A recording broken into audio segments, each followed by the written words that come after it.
Hello students, welcome back to my channel Eduminds. आज हम करेंगे पॉलिनोमियल्स चैप्टर 2 क्लास 9th का इंट्रोडक्शन। तो सबसे पहले पॉलिनोमियल्स में दो चीज़ें होती हैं आपकी। एक तो वेरिएबल्स, आपने सुना होगा वेरिएबल्स। पहली टर्म आती है वेरिएबल। सबसे पहले वेरिएबल्स होते क्या हैं? वेरिएबल्स क्या होते हैं कि कुछ ऐसे सिंबल्स जो हमारी रियल वैल्यूज़ को डिनोट करते हैं, ठीक है। या वेरिएबल जो होता है it is denoted by symbol that can take any real values.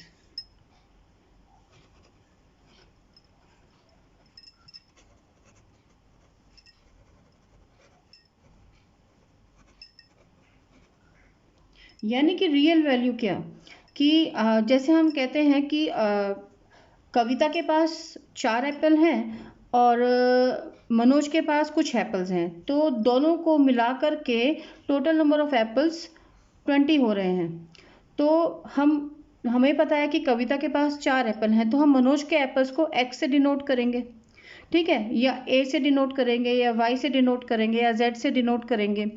तो ये जो हम डिनोट करते हैं किसी भी वैल्यू को जो हमें पता नहीं है, ए टू जेड के सिंबल से, ए टू जेड में हम किसी भी उससे डिनोट कर देते हैं उस वैल्यू को जो हमें पता नहीं है, लेकिन उसको हम एक्सप्रेशंस में ला करके मैथमेटिकली उसको हम क्लियर कर सकते हैं। जो रियल वैल्यू में हमारे पास उसका आंसर आ सकता है उसको हम वेरिएबल बोलते हैं। जैसे कि फॉर एग्जांपल, जैसे मैंने आपको एक बताया कि कविता के पास 4 एप्पल्स हैं और मनोज के पास नंबर ऑफ एप्पल्स पता नहीं है, टोटल की वैल्यू 20 एप्पल्स है। दोनों को मिलाते हैं तो ये हो गया।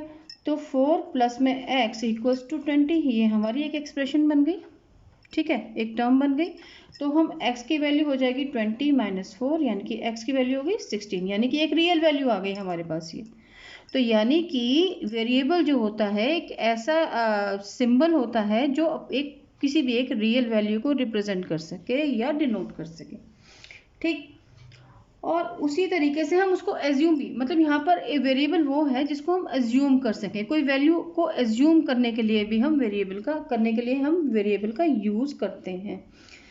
अब जैसे मैंने आपको ये बताया कि यहाँ पर एक चीज़ और हो सकती है। जैसे आप देखते हैं कि कुछ वैल्यूज़ होती हैं 4x, 2x प्लस में 1 माइनस 2x, ये सारे के सारे वेरिएबल्स हैं। 3x, 1/2x, ये सारे के सारे वेरिएबल्स हैं, ओके। अब हम इसमें x y z ज़्यादातर यूज़ करते हैं। We use x y z। Polynomials में हम x y z यूज़ करते हैं। अभी मैंने आपको एक टर्म बताई एक्सप्रेशन।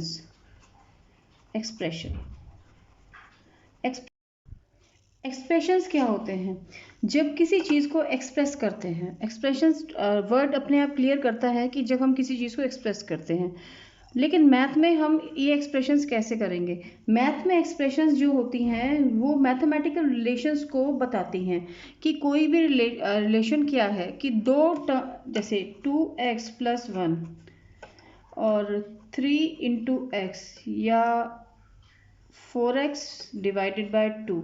तो इस तरीके के जो हैं ये हमारे रिलेशंस को बता रही हैं कि प्लस, मल्टीप्लिकेशन, डिवीजन, और एक और कर लेते हैं 6x माइनस 5। तो इस तरीके से जो होती हैं ये एक्सप्रेशंस शो हो रहे हैं, ये पूरे के पूरे एक्सप्रेशंस हैं, ये बता रहे हैं कि इस वाली टर्म के अंदर हमें प्लस करना है, इस वाले के अंदर हमें मल्टीप्लिकेशन करनी है, इसमें हमें डिवीजन करनी है, इसमें हमें सब्ट्रैक्शन करना है। तो ये हम लोगों की एक्सप्रेशंस हो जाती हैं। अब पॉलिनोमियल्स क्या होते हैं? पॉलिनोमियल्स में हम एक्स वाई जेड, जैसे अभी मैंने आपको ये बताया कि जैसे 2x प्लस में 1 है, तो इसको हम क्या करेंगे? इसको हम बोलेंगे पॉलिनोमियल इन x, ठीक है। अगर यहाँ पर हम 5y प्लस में 4, तो ये हो जाएगा पॉलिनोमियल इन वाई। ओके, और यहाँ पर अगर होता 9z² प्लस में 2z प्लस में 2, ये हो जाता पॉलिनोमियल इन z। ओके, अब ये आपको पता चल गया कि, और दूसरी चीज़ इसी में मैं आपको बताती हूँ टर्म्स के बारे में कि ये टर्म्स कैसे होती हैं। कि हमको पता है कि इसमें दो टर्म्स हैं, ये 2 टर्म्स हो गई, इसमें भी 2 टर्म्स हैं, ये 1 2 3, ये 3 टर्म्स हैं। और अगर यहाँ पर एक होता 2x तो ये हो गया 1 टर्म। ठीक, अब इनको हम किस तरीके से बताते हैं, ये हम लोगों की टर्म्स हो जाएंगी एक मोनोमियल, जो 1 टर्म वाली हो जाएगी ये हो जाएगी मोनोमियल, क्योंकि इसमें एक ही एक्सप्रेशन है, मतलब एक ही वो है। इसके अंदर 3 है तो ये हो जाएगी ट्राइनोमियल। आप इसको 8th क्लास में भी पढ़ चुके हैं, ये हो जाएगी बाइनोमियल। ठीक है, ये दोनों बाइनोमियल टर्म्स हैं। तो ये बाइनोमियल, मोनोमियल और मोनोमियल, बाइनोमियल एंड ट्राइनोमियल, ये आपको क्लियर हुआ होगा। अब इसी के अंदर मैं आपको एक चीज़ और बताती हूँ कि यहाँ पर आप देखिए, ये जो 2 है, 2x है, ये तो हम लोगों का वेरिएबल है और ये हम लोगों का कोएफिशिएंट है। ठीक है, ये हमारे, आप देखते हैं आपने 8th क्लास में भी इस चीज़ को पढ़ा हुआ है कि टर्म्स कौन कौन सी होती हैं और कोएफिशिएंट क्या होता है और वेरिएबल क्या होता है। मैं इस चीज़ को रिफ्रेश करा रही हूँ आपको भी। अब यहाँ पर मैंने ये एक टर्म आपको दी थी 9z², यहाँ पर क्या है, ये एक्सपोनेंट्स और पावर, 9z² प्लस में 2z प्लस में 2। हम इसको, मैं स्प्लिट करती हूँ इसको। सबसे पहले हम लेते हैं 9z², यहाँ पर एक्सपोनेंट z की क्या है, एक्सपोनेंट या इसकी पावर, एक्सपोनेंट या पावर। तो यहाँ पर पावर है z की 2। ठीक है, यहाँ पर 2z है, यहाँ पर यानी कि z की पावर जो है वो हमारी 1 है, और ये जो 2 है इसकी, ये जो है ये कांस्टेंट है, और इसकी जो पावर होगी, 2 की जो पावर है वो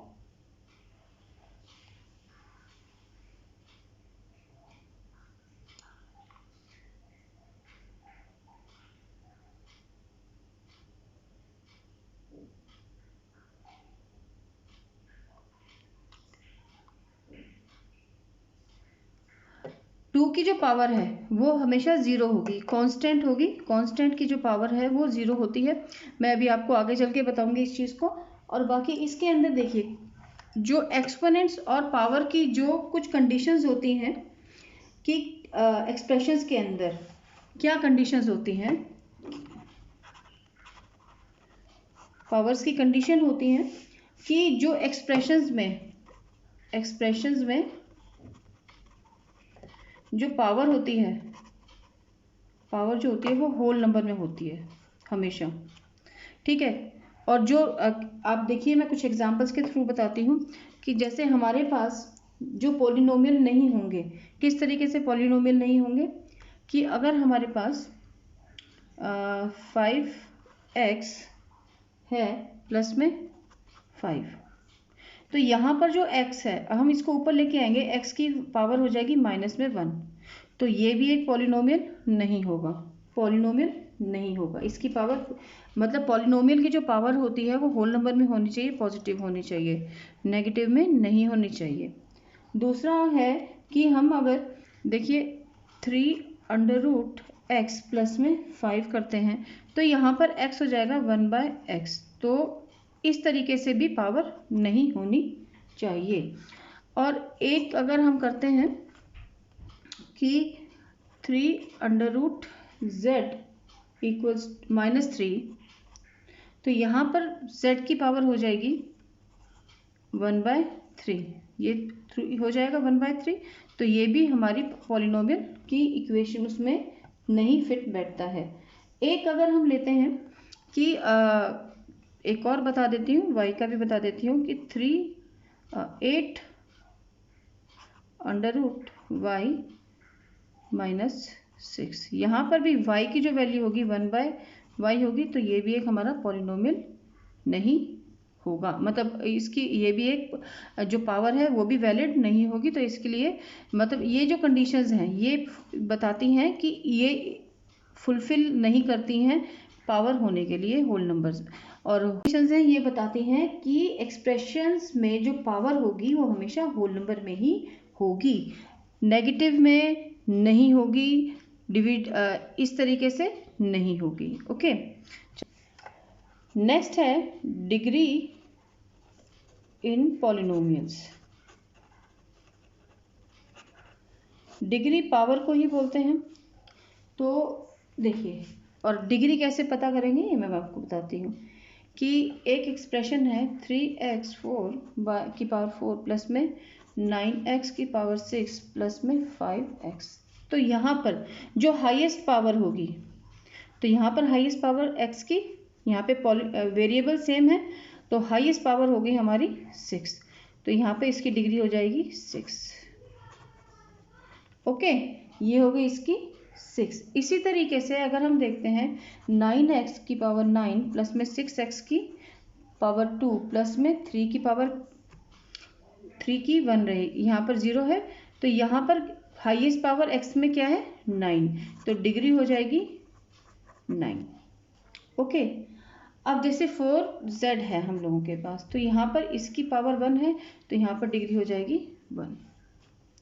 ठीक, अब सिर्फ हमारे पास एक कांस्टेंट लिखा हुआ है 7, तो 7 की पावर क्या होगी, 7 की डिग्री जो होगी, जो कांस्टेंट पॉलिनोमियल जो होता है उसकी जो डिग्री होती है, कांस्टेंट पॉलिनोमियल की डिग्री हमेशा 0 होती है। Constant polynomial has 0 degree.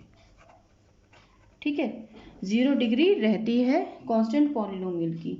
देखिए, जैसे अगर हम यहाँ पर लिखते हैं, सपोज कीजिए 7x0, ठीक है, 7x की डिग्री जो है 0 है, यानी कि जिसकी पावर 0 होगी वो 1 के बराबर होता है, और जो भी वेरिएबल हिडन होता है 7, जैसे कोई भी कांस्टेंट के साथ जो भी वेरिएबल हिडन होता है, जैसे यहाँ पर x मैंने लिखा है, तो उसकी पावर 0 होती है, यानी 7 की जो पावर है वो 0 है और वो 1 के बराबर है। जो वेरिएबल की जो पावर होती है वही उसकी डिग्री होती है। तो यहाँ पर अगर ये जो है यहाँ पर 0 है, तो यहाँ पर इस कांस्टेंट पॉलिनोमियल की डिग्री हमेशा 0 होगी, लेकिन अगर इसका हिडन जो है ये वेरिएबल है सपोज कीजिए, तो ये इसकी भी 0 है पावर, तो यानी कि ये 1 के बराबर माना जाएगा। और अगर सपोज कीजिए 0 है, 0 लिखा हुआ आता है, तो इसकी पावर नॉट डिफाइंड, इसकी डिग्री नॉट डिफाइंड होगी। ओके, ये नॉट डिफाइंड रहेगा। अब यहाँ पर नेक्स्ट इसके अंदर क्राइटेरिया आता है पॉलिनोमियल्स के अंदर, एक दूसरा पॉइंट आता है, एक और पॉइंट आता है कि हमारे पास टाइप्स ऑफ पॉलिनोमियल्स कैसे कौन कौन से होते हैं। टाइप्स ऑफ पॉलिनोमियल्स, देखिए अभी आप मोनोमियल, ट्राइनोमियल और मोनोमियल, बाइनोमियल, यानी टर्म्स के बेसिस ऑफ टर्म्स। ठीक है, अगर जैसे 2x है तो ये मोनोमियल हो गया क्योंकि इसके अंदर एक ही टर्म है। अब 2x में हम अगर 3 ऐड कर देते हैं तो ये इसमें 2 टर्म्स आ गई, तो ये बाइनोमियल हो गया।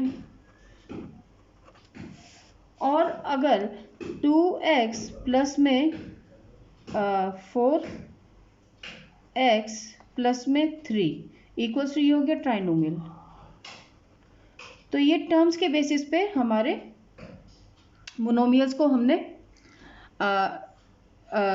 वो किया है, कैटेगराइज किया है। अब दूसरा आता है कि on the basis of degree of polynomials, on the basis of degree of polynomials.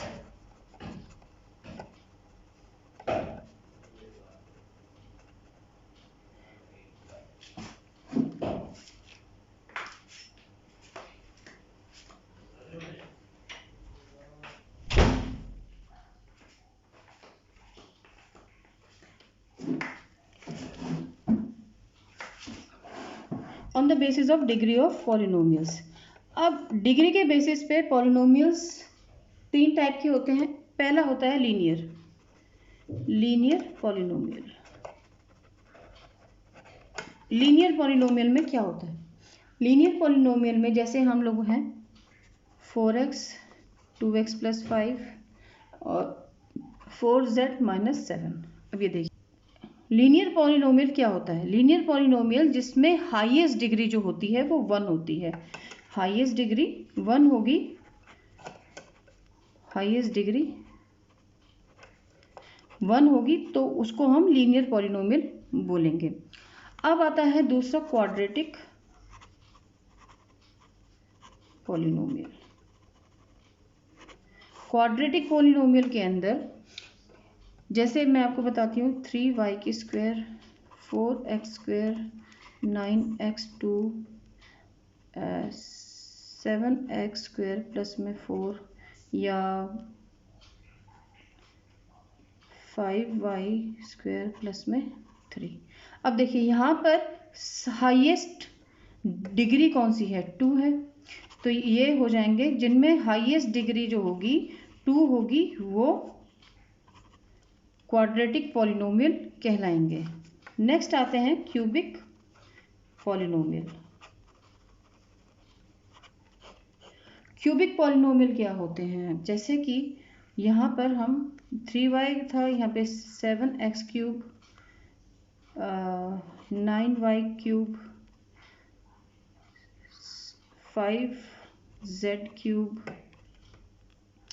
7x³ plus में 4 3x³ प्लस में 9, इस तरीके से जो होगा, तो जहाँ पर हाईएस्ट डिग्री जो होगी वो 3 होगी, वो क्यूबिक पॉलिनोमियल कहलाएगा। ओके, ये आपको मेरे ख्याल से जीरो पॉलिनोमियल।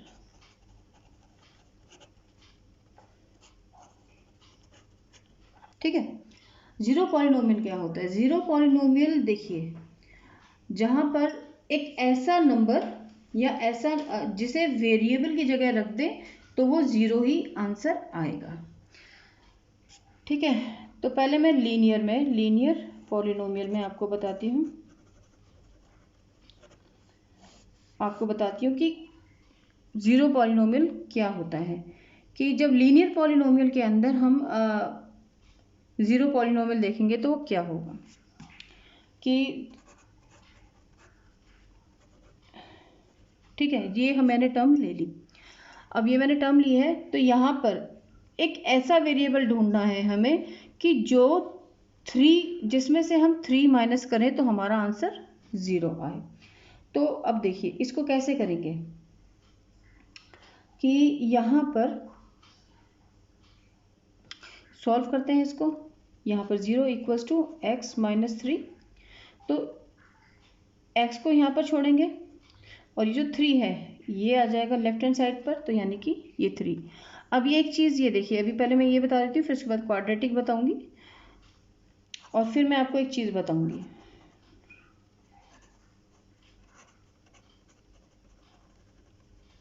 क्वाड्रेटिक पॉलिनोमियल में जैसे मैंने यही टर्म ली है तो इसी टर्म को हम लेते हैं कि यहाँ पर हम ले लेते हैं py = x - 9। ठीक है, x² - 9 क्वाड्रेटिक में, यानी कि वेरिएबल की पावर 2, हाईएस्ट पावर 2। तो 0 = x² - 9, 9 = x², तो √9 = x, तो 3 3 = 9, स्क्वायर होता है 3 = x। अब यहाँ पर हमारे दो तरीके से निकलेंगे ये, एक प्लस भी हो सकता है, ये माइनस भी हो सकता है, दो रूट निकलेंगे ये, एक प्लस में भी और एक माइनस में भी। कैसे, मैं आपको बताती हूँ कि अगर हम इसको देखिए यहाँ पर वैल्यूज को पुट करते हैं 3² - 9। ठीक, अब 9 - 9 हो गया = 0। अब दूसरे में देखते हैं, ये तो प्लस वाला था, अब हम करते हैं माइनस वाला, 3² - 9, तो माइनस में 3 3 = 9 - 9 = 0। एक पॉजिटिव और एक नेगेटिव। इसमें इसी तरीके से अगर हमारा ये यहाँ पर क्यूब होता तो उसमें 3 हमारे रूट्स निकलते। ठीक, अब आते हैं लास्ट वाले पॉइंट पर।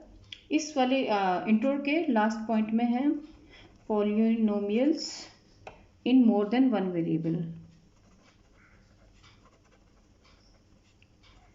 ये मैं आपको सिर्फ और सिर्फ आपके नॉलेज के लिए बता रही हूँ, लेकिन इसका आपके अभी इसमें कोर्स में कुछ नहीं आएगा।